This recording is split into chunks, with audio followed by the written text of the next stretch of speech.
Good morning, children. Now we are going to study civics, chapter 1st, 2nd. The topic is why is parliament form of government chosen in India? Point 2nd.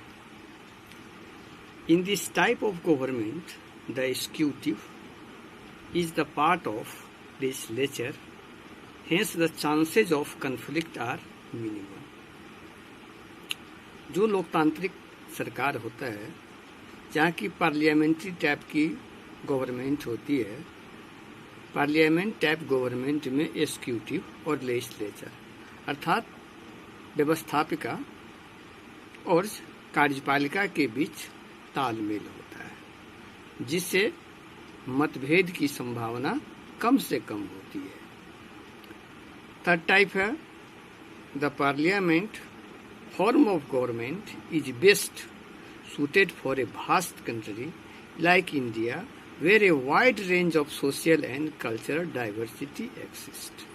यह जो parliament government का form होता है, ये बड़े देशों के लिए, जैसे कि भारत एक बड़ा देश है, इसके लिए बेहतर होता है, क्योंकि इसकी सांस्कृतिक और कलात्मक जो विभिन्नताएं हैं वह अलग अलग है।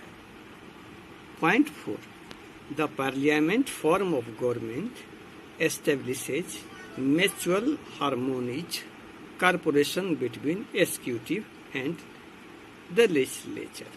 पार्लियामेंट्री टाइप की जो गवर्नमेंट होती है, इसमें जो कार्यपालिका होती है और व्यवस्थापिका होती है, इस दोनों के बीच है ना भाईचारे जैसा समानताएं होती है, अर्थात आपस में वो एक दूसरे से मिलकर काम करते हैं। It also ensure efficiency in their working. ये जो दोनों ऑर्गन्स होता है गवर्नमेंट का, लेजिस्लेचर और एग्जीक्यूटिव, ये दोनों पर्याप्त मात्रा में लोगों के लिए कार्य करती है। Point 4. In the parliamentary form of government the head of the state president is the nominal head who possesses no real power. वास्तव में जो पार्लियामेंट्री टाइप की सरकार होती है, यहाँ जो देश का सर्वे सर्वा होता है उसे राष्ट्रपति कहते हैं। It means president is the head of the country but not in real.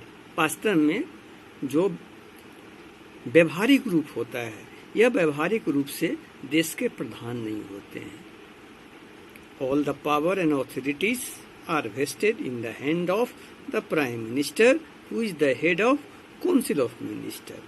वास्तविक जो शक्ति होती है, यह प्रधानमंत्री के हाथ में होती है और यह प्रधानमंत्री चारों तरफ से अपने मंत्रीगण से घिरे होते हैं।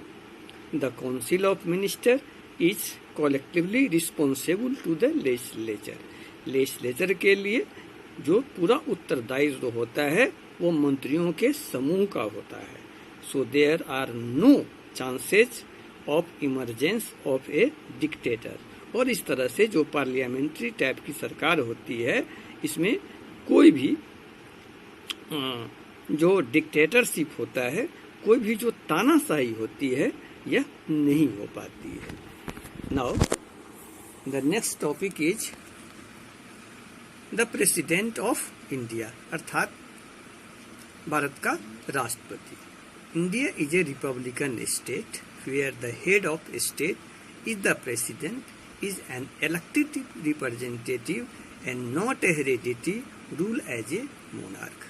जैसा कि आप जानते हैं, जो राजतंत्रात्मक देश होता है, जहाँ मोनार्कियल सिस्टम होता है, वहाँ राजा सर्वे सर्वा होते हैं। लेकिन जो रिपब्लिकन स्टेट होता है, जैसे कि हमारा देश है, यहाँ का जो आपको सर्वे सर्वा होता है, वह राष्ट्रपति होता है। जो राष्ट्रपति है ना, रिप्रेजेंटेटिव के द्वारा सेलेक्ट किया जाता है और यह वंशानुगत पद नहीं होता है, जैसा कि मोनार्कियल में होता है। He hold his office and power for a definite period which are prescribed by the constitution. इनका जो कार्यकाल होता है और शक्ति की जो सीमा होती है, वह संविधान के अनुसार निहित होती है। और अब जैसा जानते हैं कि राष्ट्रपति या प्रधानमंत्री का जो कार्यकाल होता है वो प्रायः 5 साल का होता है। Now the second topic is qualification. The candidate seeking the presidential election must have the following qualification।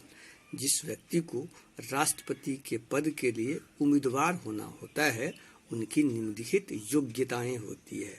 पहली, he must be a citizen of India, अर्थात उसे भारत का नागरिक होना चाहिए। Second, must be enlisted in voter list, और उनका नाम भारत के जो वोटर लिस्ट हैं उनमें होना चाहिए। Third, must have completed the age of 35, अर्थात उनकी उम्र 35 साल होनी चाहिए।